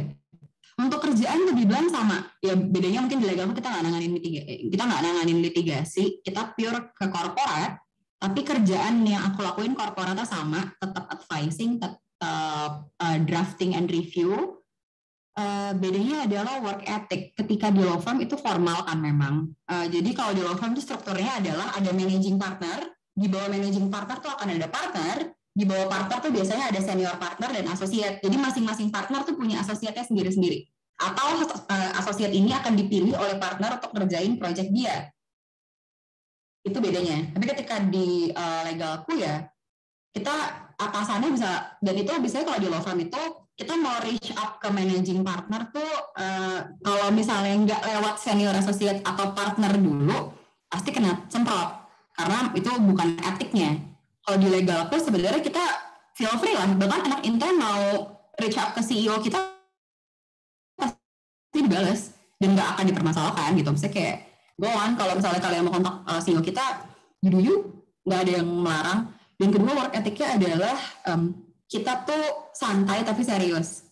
Karena ketika di law firm, dari pengalaman aku adalah, ya itu serius banget. It's a really serious job, which is interesting ketika untuk entry level, karena aku jadi kayak banyak belajar banyak hal. Tapi bedanya ketika aku pindah ke legalku, culture-nya adalah santai banget. Ke kantor pakai baju, pakai kaos, ke kantor mau pakai sendal, ke kantor mau pakai jeans atau pakai apapun juga nggak ada yang ngelarang. Mau pakai sneakers, aku nggak pernah pakai heels gitu ya ke kantor, because why should I? Kita bisa pakai sneakers gitu. Terus karena santai, jadi kita merasa oke, lebih nyaman. Kita bisa fokus gimana caranya aku bisa explore kemampuan diri sendiri sambil accomplish the target. Gitu sih. Oke, Kak. Nih, aku masih ada pertanyaan lagi, nggak apa-apa kan, Kak? Ini pertanyaan basic sih, Kak. Nah, sebenarnya kenapa sih Kak Dira itu milih untuk berada di posisi ini, ataukah Kak Indira emang udah punya cita-cita dari dulu semenjak dari mahasiswa? Kan Kakak kebetulan dari hukum ya. Dari situ udah punya cita-cita untuk berada di posisi ini. Mungkin bisa Kakak jelasin. Oke, posisi legal associates ya? Iya, iya. Oke. to be honest, ketika aku lulus, aku nggak tahu aku mau jadi apa. Aku nggak tahu, aku nggak punya gambaran. Gue mau jadi apa sih? Apakah seorang legal staff? Apakah kerja di lawyer, di law firm, atau kerja di mana? Nggak punya gambaran. Tapi pada saat itu, aims-nya, aku sadar ketika aku entry level, aku belum punya value yang bisa aku jual ke banyak pihak. That's why aku mau fokus ke belajar. Karena to be blunt, ketika kerja, aku tuh merasa aku bodoh banget ya. Gila, gue selama ini kuliah, gue goblok ya ternyata. Pas kerja tuh belajar ulang semuanya. Even teori-teori hukum tuh aku belajar ulang dari awal. Karena implementasi secara real ya kan di kerjaan. Nah, disitulah kenapa aku merasa, oke, aku suka di posisi ini. Karena aku bukan tipikal orang yang suka ngerjain suatu kerjaan yang repetitif. Aku suka tantangan. Aku suka sesuatu yang membutuhkan aku untuk mikir. Biar otaknya tuh tetap kepake gitu maksudnya. Jadi aku suka untuk berpikir kayak misalnya, makanya kalau di legal society kan itu posisinya berpikir sekali kan. Karena setiap case itu akan ada berbeda. Eksekusinya berbeda, dokumennya berbeda, syaratnya berbeda. Nah, itu yang membuat aku ketika kerja sebagai seorang legal associates. Because itu tuh aku tuh tiada hari, aku nggak pernah nggak belajar setiap harinya. Ada setiap case baru aku belajar lagi. Itu yang membuat aku merasa senang dan juga merasa contain gitu. Jadi nggak cuma karirku berkembang, tapi self satisfaction dari diri aku sendiri itu juga terpenuhi karena aku tiap hari tuh mempelajari hal baru gitu. Oke Kak, keren banget sih. Aku sampai kayak, oh my God, gitu. Keren banget Kak Indira. Nah, ngomong-ngomongin teman-teman, kita masih ada punya satu pembicara lagi nih, ada Kak Gloria. Bener nggak sih, Tak? Kira-kira Kak Gloria mau ngapain nih, Tak? Benar banget. Jadi Kak Gloria di sini akan menjelaskan mengenai legal room. Mungkin bisa langsung aja ya Kak. Untuk Kak Gloria, waktu dan layar dipersilahkan. Oke, boleh dibuka slide-nya. Untuk legal room gitu singkat aja ya. Mungkin nanti lebih banyak bertanya jawab aja di kolom chat. Atau misalnya mau tanya-tanya lebih lanjut tentang internship maupun startup, boleh banget di kolom chatnya. Oke, jadi aku bergabung di Legalku sudah dari Januari 2020. Itu awal start sebagai intern dulu, sebagai legal intern di sana. Nah, kemudian mungkin karena tadi aku punya beberapa apa ya kayak key skill yang mungkin nggak dipunyai sama banyak anak hukum lainnya, kayak creativity misalnya. Nah, aku dipercayakan untuk handle Legal Room Indonesia. Legal Room ini adalah sebuah platform e-learning, forum dan social network untuk anak-anak hukum secara khusus, tapi umumnya ini bisa buat semua apa ya masyarakat luas gitu. Nah, jadi isinya tuh di Legal Room ada apa aja sih? Kita punya beberapa online courses, ada artikel-artikel juga, ada forum tanya jawab, dan ini juga bisa jadi networking platform buat kalian-kalian yang mau kenalan sama para practitioner maupun sesama mahasiswa hukum lainnya. Jadi singkatnya ini kayak Coursera dulu deh, ini kayak platform buat belajar. Di dalamnya juga ada bisa buat tes, bisa buat apa namanya kayak belajar e-book, baca-baca. Nah, dan juga kalian sebagai user bisa bikin artikel, bisa upload artikel sendiri. Dan kalau misalnya mau kerjasama untuk publish jurnal secara digital ke Legal Room, boleh banget. Jadi kita sebagai semacam content creator gitu sih kalau so far. Nah, kayak gitu sih. Mungkin aku sesingkat itu. Jadi kalau teman-teman ada yang tertarik, boleh daftar di legalroom.co.id. Itu linknya ada di sebelah kanan atas layar. legalroom.co.id, silahkan bikin akun, boleh dibaca-baca juga artikel-artikel yang udah tayang. Seru-seru banget sih ininya pembahasannya. Kayak Bitcoin tuh apa sih, kayak gimana, apakah legal, atau kayak kalau misalnya kita ini foto kedua dari kiri, ya foto kedua dari kiri, ini gimana sih kalau misalnya kita buka usaha laundry, tapi ternyata itu kan punya efek samping merusak lingkungan, perlindungan hukumnya seperti apa sih? Nah, kayak gitu-gitu. Jadi kalau teman-teman punya ide-ide menarik untuk bikin artikel, boleh hubungi kami di Instagram, legalroom.co.id juga. Tapi ya gitu sih, jadi boleh dibaca-baca dulu, dipelajari dulu. Kalau kira-kira teman-teman banyak yang tertarik, boleh hubungi kami di Instagram. Seperti itu. Wah, keren banget sih Legal Room ini. Mungkin dari teman-teman nih, kalau tertarik bisa banget. Aku mau nanya deh Kak, aku kan juga sebagai mahasiswa hukum nih, pengen tahu sih gimana jadi member dari Legal Room ini. Untuk mengaksesnya, apakah kita perlu login atau kayak gimana Kak? Oke, untuk akses pertama harus buat akun dulu. Buat akun Legal Room itu butuh email dan password of course. Dan di sana kita ada beberapa fitur. Jadi kalau misalnya mau browsing sendiri boleh. Gimana sih caranya upload artikel? Nah itu boleh dicoba-coba dahulu seperti itu. Oke. Kalau untuk artikel sih maksudnya feel free untuk upload ya. Jadi kalau misalnya memang ternyata bertentangan sama etika publikasi kami, ya itu kami take down gitu. Tapi kalau misalnya untuk jurnal itu biasanya kita kerjasama sama mahasiswa, organisasi mahasiswa atau kampus sih seperti itu. Oke, terima kasih Kak. Oke, ini mungkin aku juga bacain beberapa pertanyaan yang udah masuk di kolom chat ya. Boleh Kak, boleh. Oke, dari Iza Rizky, ini mungkin boleh nanti Kak Dira bantu aku jawab juga. Jika ingin membuat startup, persiapan apa yang harus disiapkan dan diperhitungkan? Nah, ini kebetulan aku dan Kak Dira belakangan ini lagi memang fokus apa ya? Selain jadi legal associate, kita nyambi juga nih ngebangun startup si Legal Room. Nah, jadi yang perlu diperhatikan tuh pertama product market fit. Jadi apakah produk yang mau kita tawarkan itu sesuai sama kebutuhan target market kita nanti. Itu yang pertama kalau menurut aku ya. Jadi ya sebelum kita mempertimbangkan financial planning, sebelum kita mempertimbangkan teknologinya, kita harus pikirin dulu idenya. Idenya cocok nggak sih? Produk yang kita mau tawarin tuh cocok nggak sih sama target yang mau kita capai. Nah, selain itu tentu penting kita perhitungkan juga gimana cara menghidupi startup ini. Apakah nanti kita dapat duitnya dari iklan kah? Misalnya kalau misalnya penggunanya banyak kita dapat dari pasang ads kah? Atau misalnya kita jualan produk kah? Atau kita jual layanan, jual jasa? Nah, itu yang harus didetermine. Gitu sih singkatnya. Kalau dari Kak Dira ada tambahan kah? Oke, kalau dari aku sebenarnya tambahannya simpel. Pertama, partner.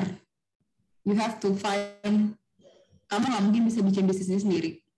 Karena, again, terkadang kita butuh ide orang lain untuk bisa memajukan suatu hal gitu kan ya.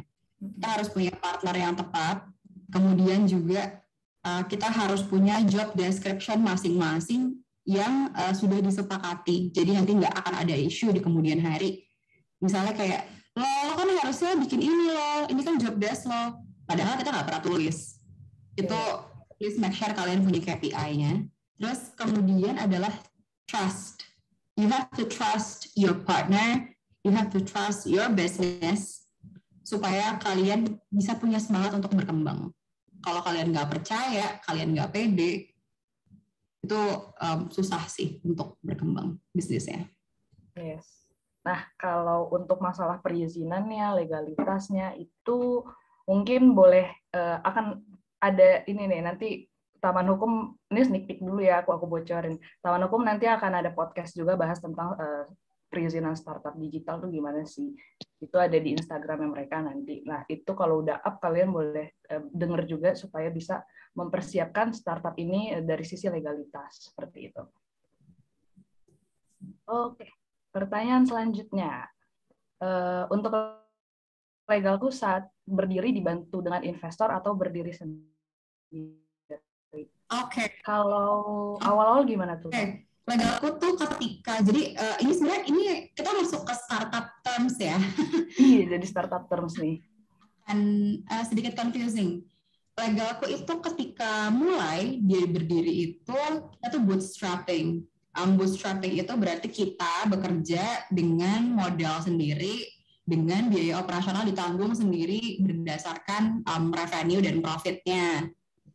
Tapi throughout the time kita merasa oke, sebenarnya dari segi revenue dan segi profit itu cukup Tapi kenapa kita akhirnya memutuskan untuk di-invest adalah kita mau berkembang lebih cepat. Karena ketika kita ada investment, itu yang dikasih itu bukan cuma duit, bukan cuma uang, tapi juga insight bisnis, tapi juga kesempatan untuk networking ke network yang dinaungi sama satu visi tersebut atau satu visi tersebut. Terus kemudian juga ada kayak semacam kita karena of course kita dikasih cash and money ya. Jadi harusnya budget itu tuh kita bisa dapatkan misalnya di 3 atau 4 bulan kita usaha, tapi kita dikasih di awal, so kita bisa ngebut nih, oke kita mau ngapain, kita mau kembangin teknologi ini, kembangin sekarang target kita sebulan. Otomatis perkembangan bisnisnya juga lebih cepat dong ketika kita punya investor. That's why sekarang Legalku itu kita udah pre-seri. Kita mau mulai ke next stage di seri A gitu. Oke. Pertanyaan selanjutnya nih Kak, dari Salma. Karena mengutamakan excellent English, ini tentang skill tadi ya, key skill. Karena mengutamakan excellent English, apakah saat ini interview menggunakan bahasa Inggris? Nih, gimana bocorannya Kak? Kalau interview buat intern? Okay, it's actually mixed. Karena mungkin kalau kita pakai bahasa Inggris aja, itu kita nggak bisa membuat kandidat itu terlalu nyaman. Tapi di awal, untuk menjawab soal aja, itu wajib menggunakan bahasa Inggris. Jadi, di menjawab soal, kita kan ada kasih soal dulu, pakai via form di awal. Jadi ketika daftar tuh bukan cuma daftar, saya mau magang, tapi kamu harus isi soal dulu, kamu harus jawab semuanya dulu in English. Baru ketika nanti interview, akan ada sesi yang menggunakan bahasa Inggris, of course. Kenapa? Karena kita pengen tahu, okay, you might be good at writing, but are you good at like speaking verbally? Like, are you confident with yourself talking in English? That's all. Betul. Jadi kalau insight dari aku pribadi, untuk speaking kita kan emang ini bukan mother tongue kita ya, bahasa Inggris ya, bukan lidah bahasa ibu kita gitu. Yang penting confident dulu. Untuk speaking ya, kalau untuk grammar dalam berbicara itu bisa nyusul, itu sense. Tapi kalau in writing memang harus sesuai grammar, harus betul. Nah, itulah mungkin yang tadi berbeda nih. Pertama kita mau lihat dulu writing-nya udah betul belum sih? Itu yang ada di tes pertama, di form. Kalau ketika kita lihat, oh ternyata English-nya udah mencukupi lah, sudah sufficient lah, gitu. Baru kita lihat nanti di interview kita panggil, kamu confident nggak ngobrol Inggris? Kayak gitu. Oke. Next slide, sorry. Kak, maaf sebelumnya Kak. Aku ada sedikit penasaran nih Kak. Soalnya kan di tengah pandemi ini nih, kayak gimana sih kerjanya di Legalku? Apakah tetap ke kantor atau kayak gimana Kak? Mungkin bisa dijelasin dari kakak-kakaknya nih. Dari aku dulu ya. Mungkin nanti dari Mas Satria atau Kak Dira boleh tambahin. Kalau dari aku awal-awal itu jam kerja tuh jadi berantakan, jujur. Karena pandemi itu karena merasa di rumah jadi kita bisa bekerja sesukanya, mau jam berapa, kayak misalnya kalau aku kan night owl, baru kerja misalnya setelah siang tapi nanti dijeda sampai akhirnya tengah malam baru beres, seperti itu. Tapi kemudian itu makin kesini harus dirapiin dong. Nah, jadi mulai dirapiin kalau Legalku sendiri itu jadi kita ada jam kerjanya.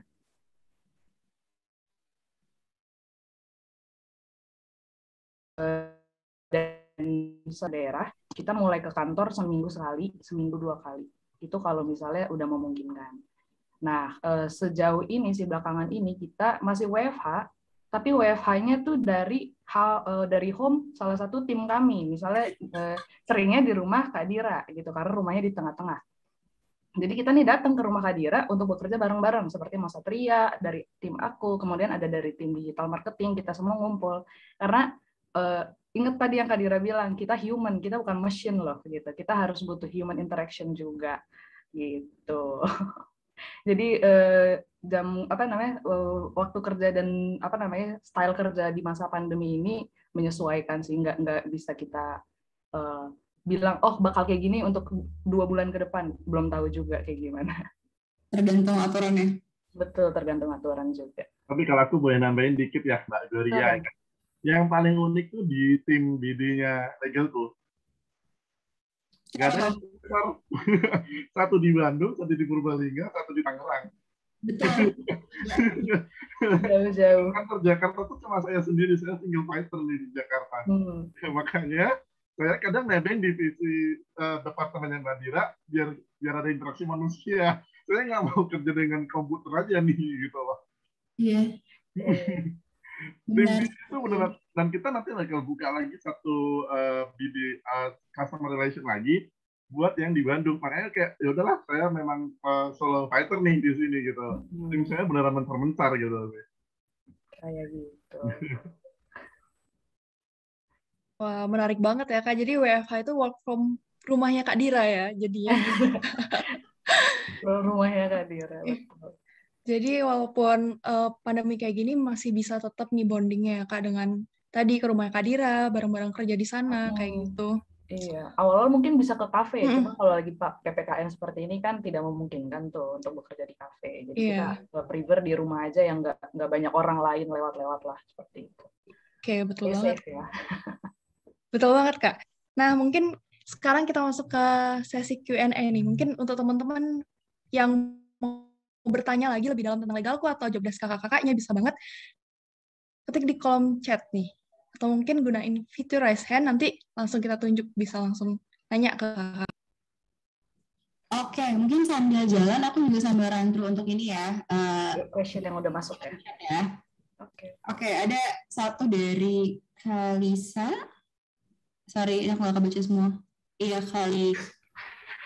Kalisa. Oke, izin bertanya Kak, kenapa Kakak mendirikan perusahaan Legalku? Apa alasannya? Oke, aku talking on behalf of our CEO ya, karena kebetulan aku bukan CEO-nya, tapi yang inspired our CEO itu adalah ketika CEO kita tuh pernah bantuin salah satu pedagang UMKM di Bandung terkait isu hukum. Tapi isu hukumnya malah lebih kayak ke perizinan gitu kan. Jadi dia hampir ditutup gara-gara izinnya tuh nggak lengkap. Tapi dia juga nggak tahu gimana cara ngurus izinnya karena memang literasi hukumnya juga berbeda kan. Nah, CEO kita tuh membantu dan si pedagang ini tuh mau membayar tapi dia nggak punya uang. Akhirnya dia memberikan CEO kita tuh barang dagangannya. Misalnya kayak dia ngasih, kalau nggak salah tuh ngasih CEO itu tuh apa sih, pisang gitu, bisa atau kayak barang dagangannya sebagai balas jasa dari dibantuin itu. Dan soalnya si CEO kita tuh inspired bahwa aku bisa buat satu platform yang memang memudahkan juga bagi para pengusaha untuk bisa ngurus izinnya dengan baik gitu. Alright. Ini ada yang raise hand BTW dari Muhammad Farsha Sihab. Halo, boleh di on mic, mungkin ada yang mau ditanyakan.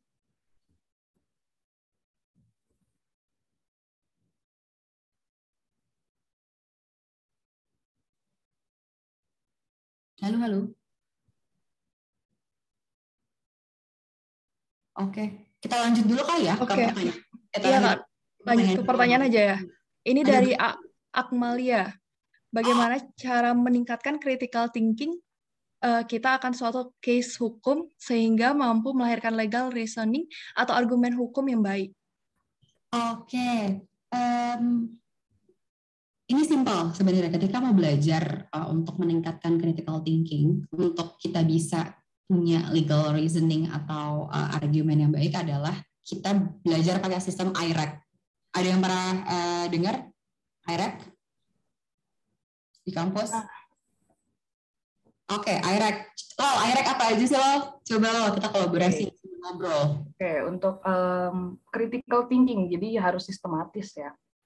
Nah, dari IRAC itu kita identification, kita cari dulu isunya tuh apa dari suatu case hukum.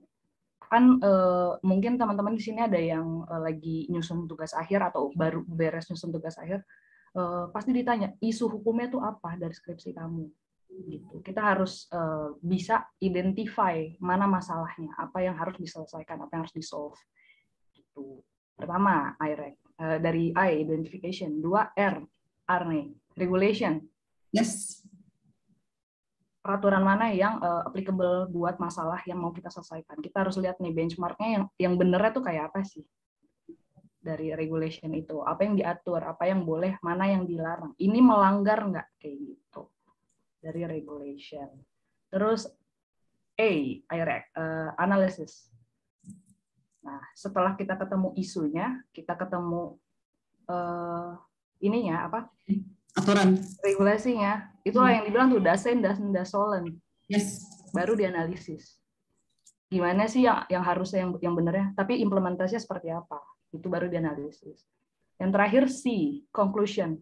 Setelah dianalisis, setelah diadu nih antara regulasi sama implementasi, hasilnya tuh apa? Saran yang kita berikan tuh apa? Gitu. Itu untuk meningkatkan critical thinking. Nah, kalau aku ada tambahan sendiri nih. Untuk argumen hukum ya, untuk meningkatkan sense-nya, banyak-banyak diskusi sama teman-teman yang sesama anak hukum juga. Kalau misalnya ini case-nya hukum ya, kalau misalnya teman-teman di sini ada yang dari luar bidang hukum, diskusilah sama teman-teman yang mungkin sudah lebih dulu lulus atau sudah punya pengalaman lebih banyak. Itu banyak diskusi ringan aja kayak bahas tentang, kalau dulu bolehlah kita bahas geprek bensu, let's say, tentang merek kayak gitu. Menurut kamu kayak gimana sih kalau mereknya ini seperti ini? Boleh nggak sih logonya itu dipakai untuk merek yang lain? Nah, itu kan kita jadi ngobrol. Kalau kita punya argumentasi, kita bisa sampaikan, dan kalau mereka nggak setuju, mereka bisa kasih reasoning-nya. Nah, dari situ sih kita bisa mulai mengasah apa ya, ketajaman argumentasi kita gitu. Mungkin ada tambahan lagi, Mbak Dita? Kalau aku sih banyak-banyak. Jadi gini, apalagi ketika entry level, banyak tempelin senior untuk meeting. Oh ya. Tempelin senior kalian untuk meeting, dengerin dia ngomong apa, dengerin dia jawab apa. Itu jadi sekalian belajar soalnya, sekalian kayak, oke lah gue nemenin senior gue meeting, tapi kan gue jadi tahu abis ini. Gitu. Oke, makasih banget Kak. Keren banget jawabannya. Mungkin ini tadi, dari tadi, Kak Muhammad Farsa ini masih ini ya, raise hand. Mungkin bisa Kak Muhammad Farsa ada yang ingin ditanyakan nggak?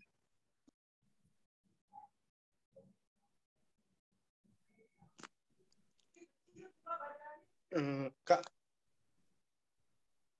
maaf, mau bertanya, kalau cara meningkatkan public speaking itu gimana sih? Oke, cara meningkatkan public speaking ya. Cara meningkatkannya adalah sebenarnya gini, terbiasa. Of course, memang ada course-nya, ada teorinya gimana caranya kita bisa meningkatkan public speaking. Tapi teori itu nggak akan bisa tervalidasi kalau kita nggak pernah praktek. Coba mungkin simulasi. Dulu aku ketika pertama banget bulan-bulan pertama aku kerja, disuruh memaparkan satu penjelasan materi dan juga solusi ke klien. Waktu itu ini gimana anak junior disuruh memaparkan ini, ditontonin lagi sama managing partner, ditontonin lagi sama klien. Akhirnya aku simulasi di rumah.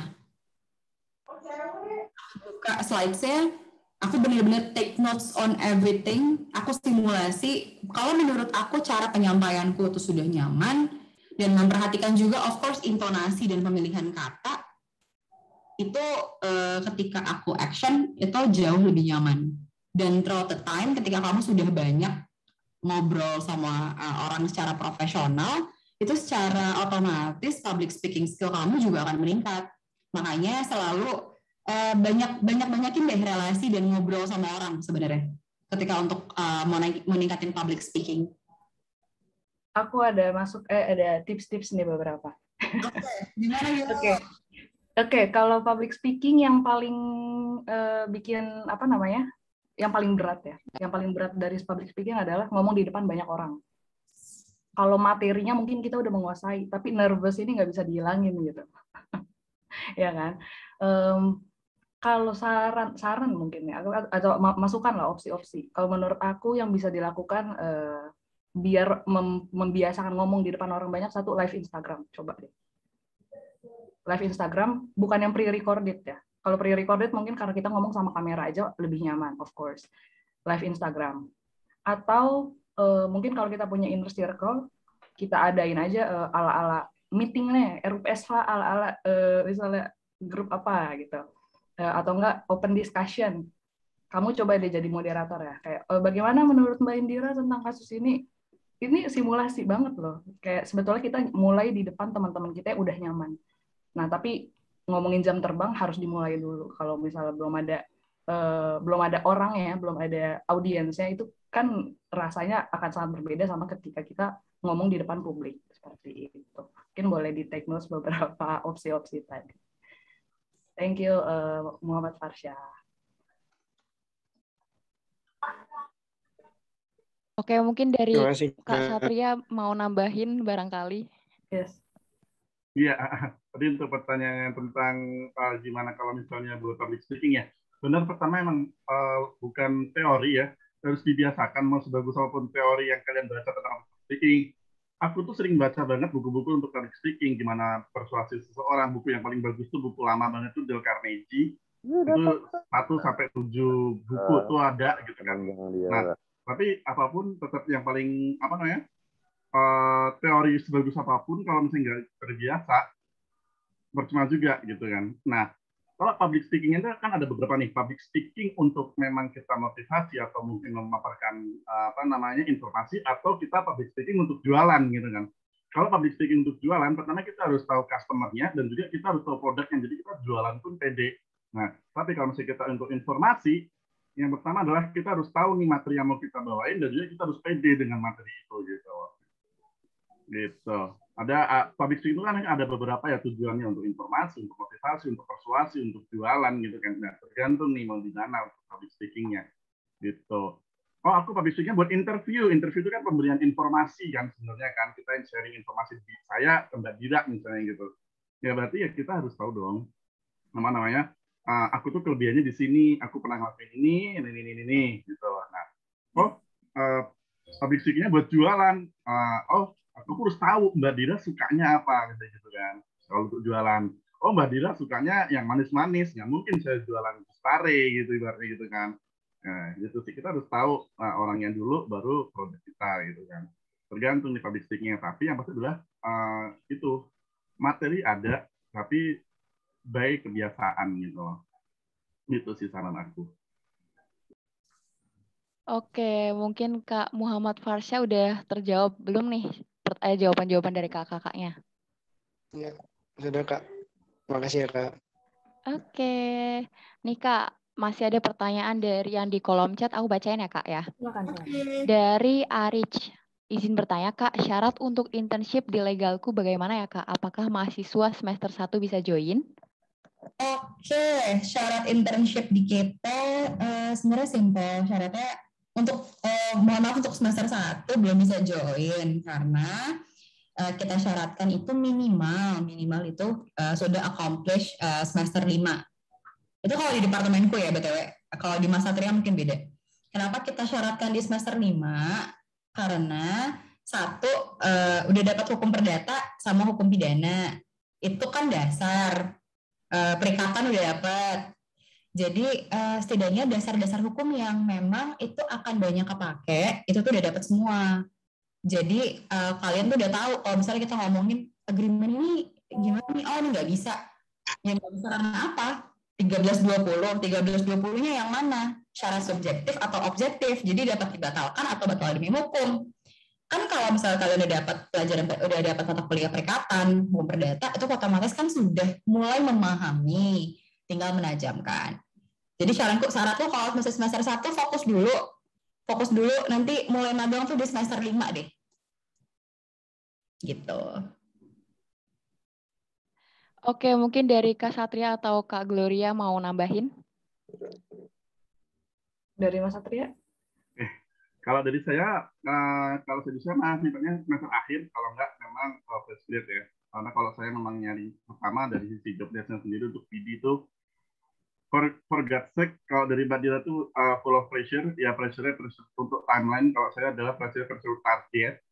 Jadi saya bakal nanyain pagi, siang, sore, malam gimana udah achieve atau gimana targetnya. Hunting udah nelfon berapa ratus orang. Saya targetin ya. Jadi jangan kaget, udah upload berapa ratus usaha nih yang kita upload, misalnya untuk pendaftaran merek atau izinnya gitu ya. Jadi aku ingin mereka fokus di situ. Jangan saya juga dulu kuliah, nggak mau kalau misalnya kuliah itu tersendat gara-gara aku ngasih target gitu loh. Nah, jadi sebisa mungkin memang semester akhir yang sudah sudah yudisium minimal ya, walaupun belum sidang gitu kan. Kalau enggak memang udah selesai kuliahnya, tinggal nunggu sidang aja, terus aku memang buat nyari orang yang bakal diangkat sebagai staff gitu loh. Gitu sih kalau dari saya ya. Kalau dari Mbak Dira kan bisa buat learning juga ya. Kalau dari saya memang untuk yang nyari profesional di tim BD. Kalau di Legal Room sebetulnya biasanya sih kita open mulai dari semester 3. Jadi basic pengantar ilmu hukumnya udah dapet gitu sih. Jadi emang beda-beda ya kalau di Legal Associate atau di Business Development memang targetnya ini untuk jadi employee nantinya gitu. Kalau misalnya di Legal Room ini kan kita komunitas untuk tanya jawab, untuk diskusi, untuk kasih konten itu sebetulnya kita open buat semua mahasiswa, cuma memang punya preferensi yang mulai semester 3 ke atas gitu sih. Jadi kalau untuk semester 1-2 mungkin lebih fokusin dulu ke mata kuliah, KKRS-nya misalnya ada, sama organisasi yang ada di kampus. Itu sih biasa untuk semester awal-awal. Jadi kalau untuk semester 5 itu baru fokuskan untuk jenjang karir, kayak internship, terus perlombaan, kayak gitu-gitu baru mulai di build-nya itu di belakang gitu sih kalau saran dari aku. Oke, jadi seperti itu Kak Arich mau untuk penanya. Jadi kalau di Kak Indra sendiri itu minimal semester 5 baru boleh. Kemudian kalau di Mas Satria itu semester akhir atau fresh graduate. Kemudian kalau Kak Gul sendiri itu semester 3 ke atas. Seperti itu ya Kak. Nah, kemudian ada pertanyaan selanjutnya dari FH__ Kali siapa nih? Kalisha ya. Izin bertanya bagaimana menganalisa hukum yang cepat? Oke, menganalisa peraturan kali ya. Oke, menganalisa peraturan yang cepat adalah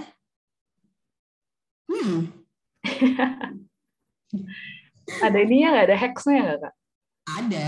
Hacksnya adalah sebenarnya kamu tahu dulu mau ngomongin apa. Balik lagi ke AREC kan. Tahu dulu apa yang mau dicari. Kalau misalnya kamu nggak tahu apa yang mau dicari, of course nggak akan cepat. Karena serius baca undang-undang tuh nggak bisa kayak baca buku. Itu akan bingung. Jadi pertama kalau mau cepat adalah kamu tahu dulu apa yang mau kamu cari. Terus perhatikan setiap bab. Karena kadang-kadang ada bab satu yang lainnya tuh berkaitan. Itu kebanyakan di undang-undang nakar tuh itu berkaitan sekali satu sama lain. Terus kemudian perhatikan kata-kata. Yang cepat adalah sebenarnya ini tips ya. Karena dan atau itu bisa jadi masalah. Kita bacanya dan harus dua-duanya dong, semua komponen tercakupi kan. Beda kan kalau atau bisa salah satu kan. Nah makanya kalian harus tahu dulu sih bagaimana sebenarnya gini, cara baca undang-undang itu diajarin di kampus ketika kuliah. Gimana cara kita menerjemahkan undang-undang tersebut menjadi suatu pemahaman. Nah ketika kita udah paham, kita akan gampang banget di kemudian hari untuk bisa menganalisa satu undang-undang based on satu isu yang mau kita cari kayak gitu. Kalau aku praktiknya ini boleh ditiru nggak ya? ini sharing doang ya. Ini sharing doang. Jadi kalau menurut kalian ini nggak oke, jangan ditiru please. Kalau aku menganalisa undang-undang itu pakai Ctrl F. Kalau bisa ya. Kalau undang-undangnya bisa dicari itu pakai Ctrl F. Kita search dulu isunya apa. Misalnya undang-undang yang paling sering gue baca dulu hak cipta. Yang paling sering pengen ku cari adalah LMK. Aku search tuh, Ctrl F search LMK. Dia ada di pasal berapa aja. Seingat aku dia misalnya ada di pasal 80 gitu. Aku baca pasal 80-nya, satu bab si LMK-nya itu dibaca dulu. Terus kalau dia ada di pasal 80, baru aku kontrol F lagi. Pasal 80, ada nggak yang misalnya di pasal ketentuan pidana di bawah tuh biasanya. Ada yang berkaitan nggak dari pasal itu. Baru kita baca nanti di bagian belakang undang-undangnya, penjelasan. Penjelasan. Gitu. Yang mana mayoritas isinya sudah cukup jelas. Sudah cukup jelas. cukup jelas. Kalau misalnya ada uraiannya ya itu dibaca juga. Gitu sih. Itu kalau yang mau cepat. Tapi ya sebetulnya perlu apa ya? Kalau kita nonton film nih ada viewers discretion. Jadi kayak kita butuh kebijakan audiens, kebijakan kalian sendiri untuk memilah atau memilih kira-kira sesuai nggak kalau kayak gitu. Gitu sih.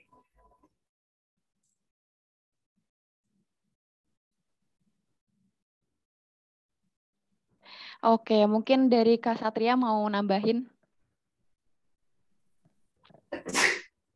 Kalau dari saya pasti enggak. Kalau saya background-nya S1 Background-nya bukan hukum. manajemen. Oke, kali aja Kak ada mau nambahin sesuatu gitu. Iya. Oke Tata, mungkin ini ada pertanyaan selanjutnya nih Tak, dari siapa nih?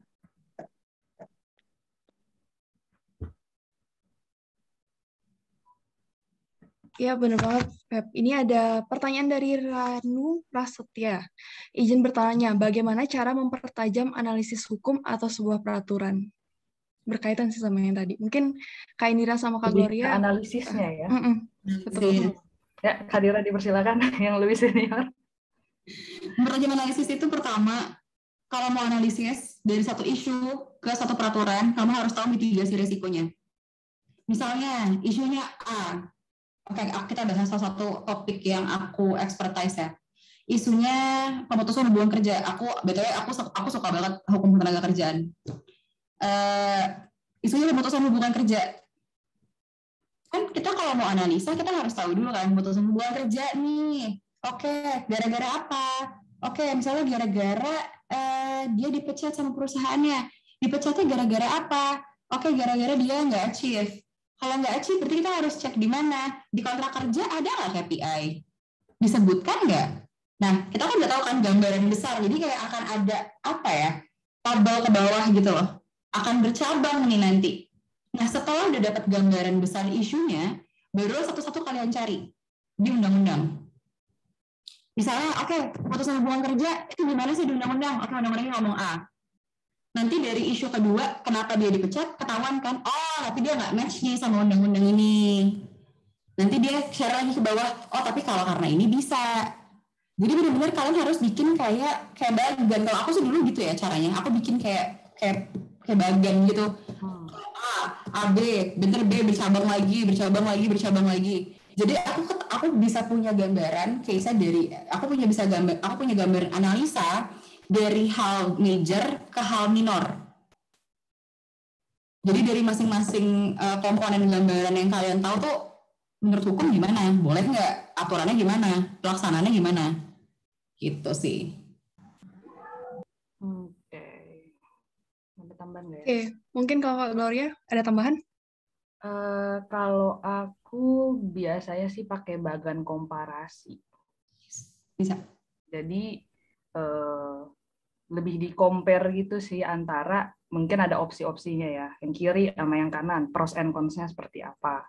Aku juga baru dapat insight nih kalau misalnya kita mau bikin komparasi, itu ada namanya PESTEL, political, ekonomi, social, technology, lingkungan, L itu apa ya, law, sama nya satu lagi itu environment. Misalnya kalau tentang peraturan hukum nih, kayak ini peraturannya sesuai nggak sih buat diterapkan ke perusahaan kita? Coba kita pakai PESTEL. Politikalnya cocok nggak nih sama politik internal perusahaan kita? Kalau misalnya clash, kira-kira implikasinya tuh apa? Terus E-nya economical, ini ngasih profit nggak sih buat perusahaan kita? Gitu. S-nya sosial, misalnya ini ngasih dampak nggak sih ke masyarakat? Kalau iya, dampaknya apa?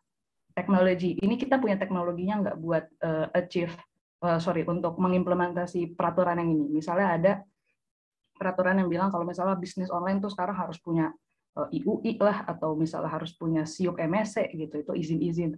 kira-kira kita siap nggak untuk untuk ngurus gitu, untuk ngurus izin-izin itu. Nah, semacam itu sih. Jadi boleh dicari ada benchmark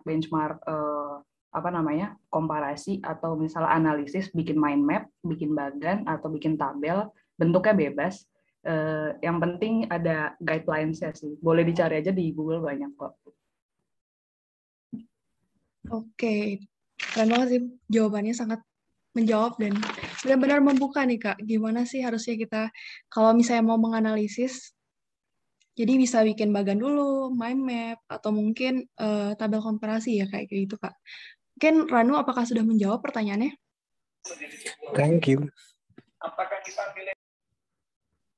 Oke, ini mungkin ada pertanyaan lagi, mungkin terakhir nih ya. Tapi nanti kalau ada yang tanya lagi boleh lah chat atau lewat fitur Ryzen. Ini ada pertanyaan dari Kak Salma nih Kak. Izin bertanya Kak, karena mengutamakan yang excellent English, apakah saat interview menggunakan bahasa Inggris? Oke, yang tadi itu udah kita jawab sih. Oh ya, yang itu udah. Udah. Oke. Apakah masih ada dari teman-teman peserta yang mau ditanyakan kepada kakak-kakak di sini?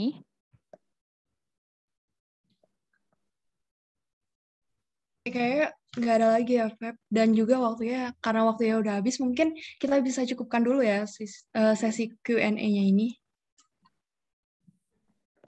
Oke. Oke, tak luar biasa banget sih Q&A dari para peserta dan jawaban-jawaban luar biasa dari para pemateri kita hari ini. Tapi kita ngapain nih, Tak? Selanjutnya kita mungkin sesi foto bersama kali ya, untuk kenang-kenangan dan dokumentasi nih buat acara ini. Oke, bener banget nih. Nah, buat teman-teman semuanya, kita bakal ada foto bersama dulu nih. Nah, kalian bisa dong on kameranya dulu biar kelihatan nih cantik sama gantengnya. Ayo pada on cam. Yuk on cam yuk. Mungkin kalau untuk panitia yang bertugas, apakah udah siap untuk dokumentasinya?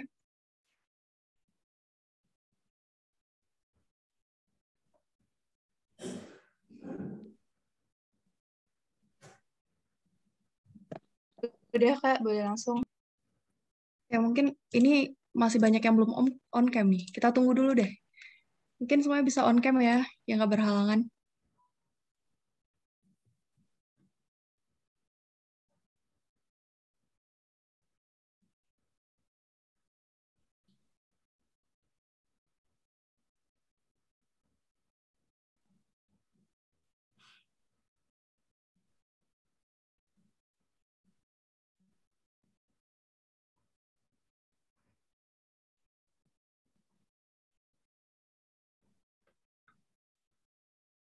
Oke deh, mungkin kita langsung aja foto ya.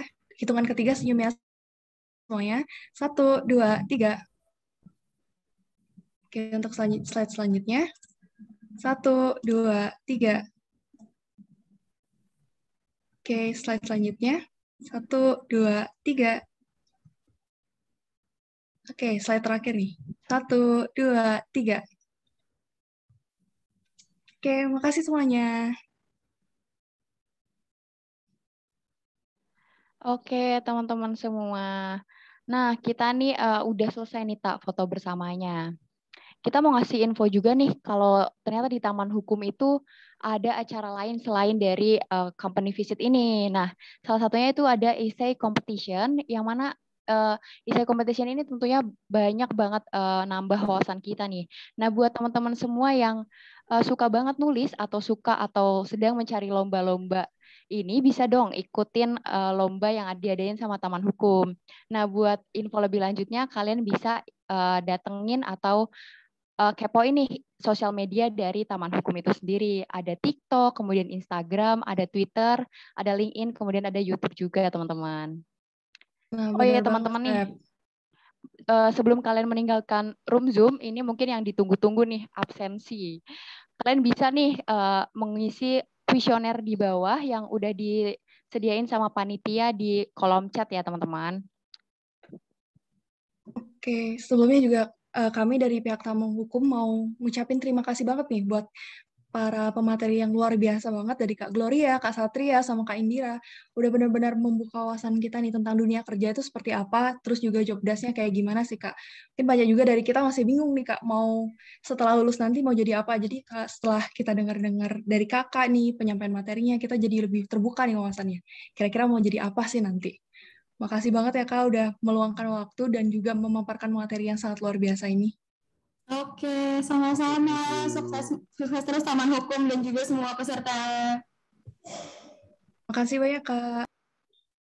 Oke, mungkin aku ada ini nih, mau pesan-pesan dari peserta, boleh dong ya? Aku agak tertarik sama salah satu peserta di sini, mungkin aku langsung tunjuk aja kepada peserta _puan. Boleh dong kasih kesan-pesan kamu tentang acara pada pagi hari ini? Halo Kak, suara aku masuk kan ya? Masuk. Oke, kalau menurut aku sih acaranya tuh beneran seru banget sih Kak, bisa nambah wawasan buat kita sama hal-hal tentang legal. Apalagi kebetulan aku kan juga mahasiswa hukum dan memang di semester peminatan besok itu aku bakalan ambil bisnis, jadi pasti relate banget nih sama webinar ini gitu. Makasih banyak ya Kak buat info-infonya. Oke, keren banget nih Puan mau ambil bisnis. Mungkin bisa dong habis ini ke legalku nih. Oke, kita abis ini ngapain nih, Tak? Habis ini kita mungkin masih nunggu, kasih kesempatan dulu deh teman-teman buat ngisi kuesionernya, Feb. Oke, teman-teman jangan lupa buat isi kuesionernya ya, biar kalian dapat sertifikat webinar pagi hari ini. Oke, bener banget karena penting banget ya, kalau nggak isi kuesioner nggak bisa dapat sertif. Jadi jangan lupa ya di isi kuesioner ya.